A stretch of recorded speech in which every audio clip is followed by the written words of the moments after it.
So I'm sure in your pursuit to bring the genre to Seattle, you had to meet some resistance. Talk to us about that.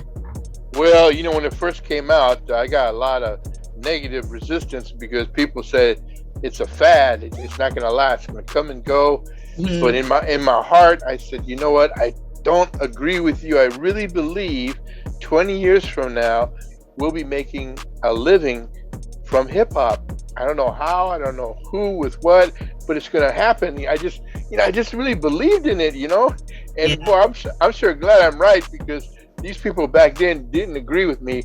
And I think the only reason why that my show continued is because the ratings kept going higher and higher. Mm-hmm. And when the ratings go higher, and I was on a commercial radio station, that means advertisers will buy commercials. So they were spending money on my show, And plus, it's kind of cool, about Nasty Nes, when people saw me, they go, damn, you're not black. I said, nah. What are you? I go, I'm Filipino. And, it was kind of cool, being an Asian, to represent, because I love everybody, but, it's kind of neat to be one of the first Asians to be the guy in hip hop, because at that time it was only me. And if you remember the group, the Two Live Crew, there was Fresh Kid Ice. It was him and I were like really the only ones in hip hop back then. And people would mistake us, like I'd be on an airplane and they go, yo man, your arm's healed. I said, what are you talking about? Didn't you always have your arm in the slingshot? They go, no, that's Fresh Kid Ice. He goes, oh, my bad. And they would think he was Nasty Nes, But yeah, rest in peace. He passed away a few years ago. But we just lost some great ones. But in saying that, a lot of people like to say hip hop has a color to it, but it's not a color to hip hop. It's the circumstances that attract us to hip hop. And by you being a minority, guess what? You know what it is to be included in things and being assessed by the way that you look because you don't look like somebody else, and when you live your life like that, it's just hard sometimes for people to understand because you look a certain way or you're a certain race that you should stick to a certain thing, and that's not true. Would you agree with that or disagree? No, I hear you. I always ignored. It used to bother me when people would make fun of me or call me weak and whack.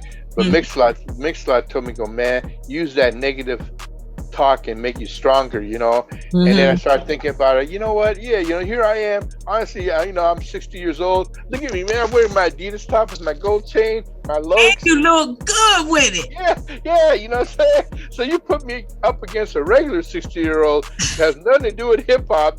They look like somebody's old great grandfather, right? So it's kept me young, and I just try my best to ignore what others saying, because usually if they're not talking about you, then you're not really making any noise.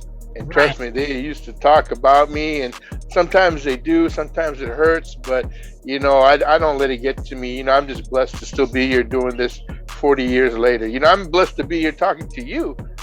I mean, really, it's an honor.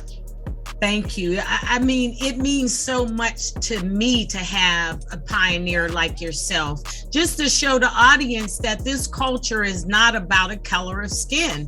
It's about those that are willing to share their circumstances with others and show how they've overcome those circumstances so that they can be a foundation, a motivation for somebody else to be able to do the same thing. And I really feel that culturally, as a minority, that we owe that to our cultures in order to show them that don't let society limit you. We all came in here based on our culture or the color of our skin under the circumstances that we can do certain things. So since I'm Black, I'm supposed to be a better runner than you are. And since just things like that is what really frustrates me about what we're going through right now, because now in society it feels like all of those things that we were called and categories we were put in have now just come to the surface in a way that we can't even be on the streets like we used to. Like our lives are seriously threatened right now. What is your thought about that and where we are culturally with this whole thing?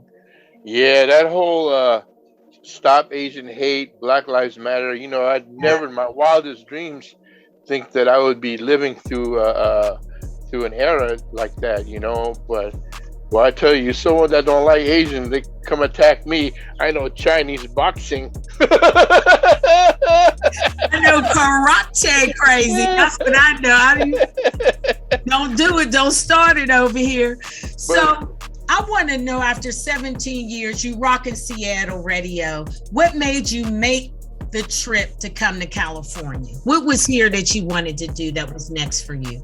I really didn't want to leave Seattle because I had it made there. I was making so much money. I just had the whole town under lock, But, I wanted to grow. I wanted to get into movies. I wanted to expand.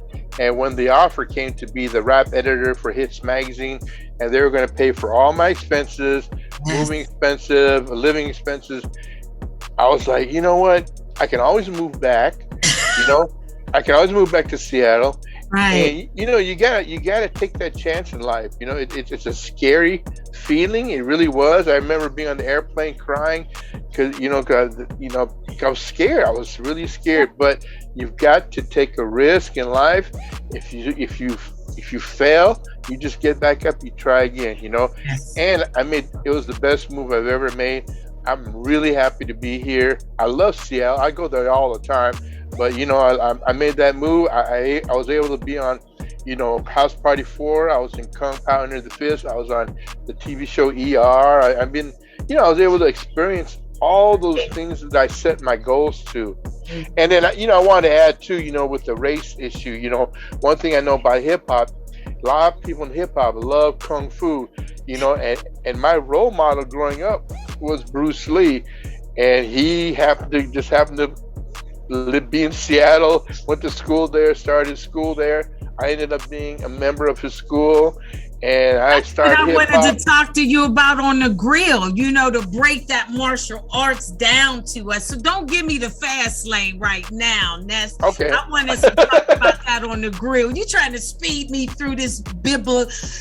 No, don't speed me through this, man. No, I'm not. So much going down and I know, like, to you, your story is a blink or a flash of the eye, but to someone like myself and my audience that's just thirsting for the knowledge that you so eloquently just drops, like it's just a sprinkle in the water to us, I just want us to be able to separate it in a way that people can see those building blocks of how you overcome everything that was put in front of you and allowed those circumstances to set you up nice. And you set up nice.